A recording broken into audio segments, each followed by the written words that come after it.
छठी मैया की डीजे सुमित सतीश वर्मा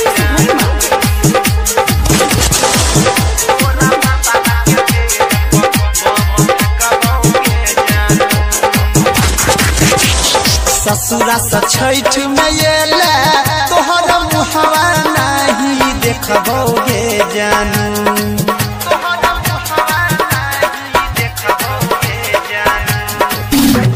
ससुरा से छठ में ले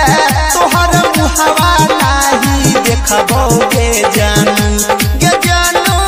मुहवा नहीं देखबोगे जानू गे जानू तोरा भतारा के देह पर बम फेंकबोगे जानू गे जानू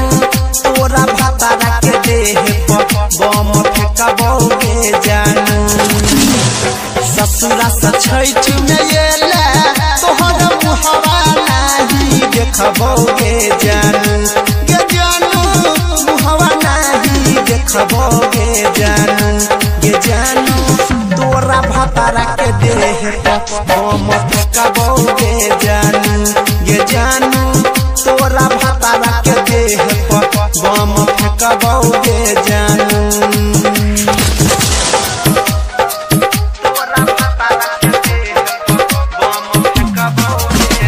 डीजे सुमित सतीश वर्मा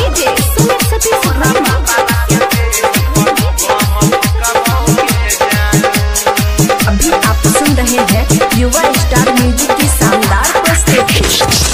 छोरी का गेल रही बनाई के पगला आई हम लेबोगे जानू उहे सब बदला छोरी का गेल रही बनाई के पगला आई हम लेबोगे जानू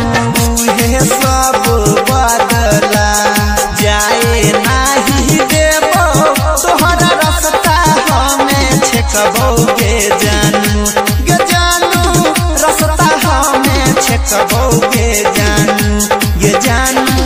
तोरा दुल्हा के देह पर बम फेंकबोगे जानू गे जानू तोरा भतारा के देह पर बम फेंकबोगे जानू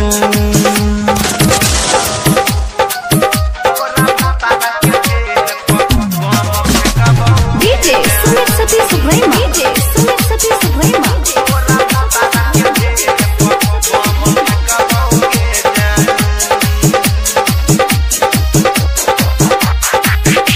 घाटू बनाबई रहियो हर साल तोहर तैयो तू छोड़ के हमारा खोजले ला दोसर